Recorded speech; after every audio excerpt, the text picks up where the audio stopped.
Basically, they've had kingdoms, invasions, expansions, wars, empires, unions, and most notable era, the 20th century communist era. The word has an almost ubiquitous connotation with the country of Russia. This is why you hear a lot of those distinct Soviet communist era words and phraseologies used in media like proletariat, bourgeoisie, means of labor, comrade. They were the first nation to extensively kick off and implement the political ideology constitutionally after the October Revolution, and furthermore, they spread it abroad. I mean, that's kind of what the whole Warsaw Pact and Eastern Bloc things were during the Cold War, and it goes even further than that. All right, we just destroyed those Nazis. Awesome job, man. You know, Russia, it was really cool working with you. You're all right. Yes, mój drug. It was quite pleasure destroying real enemy. Well, I guess my European friends and I should help Germany set up a free market system, privatize their corporate policy, and stimulate the cash flow through competitiveness to get them back on their feet. No. Me and my friends will help set up collective system that mobilizes and encourages proletariat to function efficiently by state regulations with no independent red tape loopholes. Oh, shit.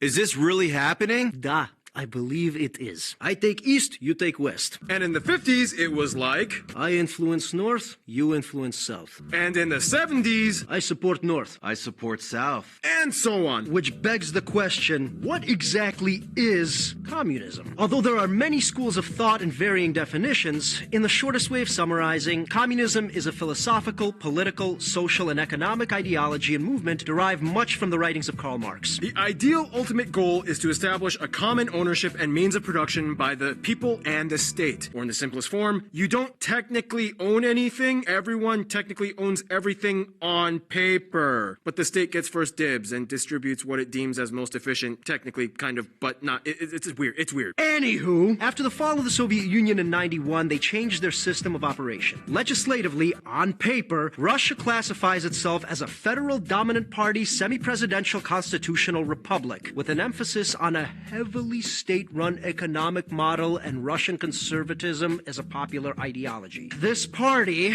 United Russia, holds about 3/4 of the seats in the Federal Assembly. And it's semi-presidential because the president is head of state, whereas the prime minister is head of government. However, it's a lot more complex than that. Mike, what would you say? So, this is a country that is notoriously known for changing the rules as they play the game. I sort of see it as an oligarchy. Okay, so that being said, let's highlight some of the notable cultural traits and accomplishments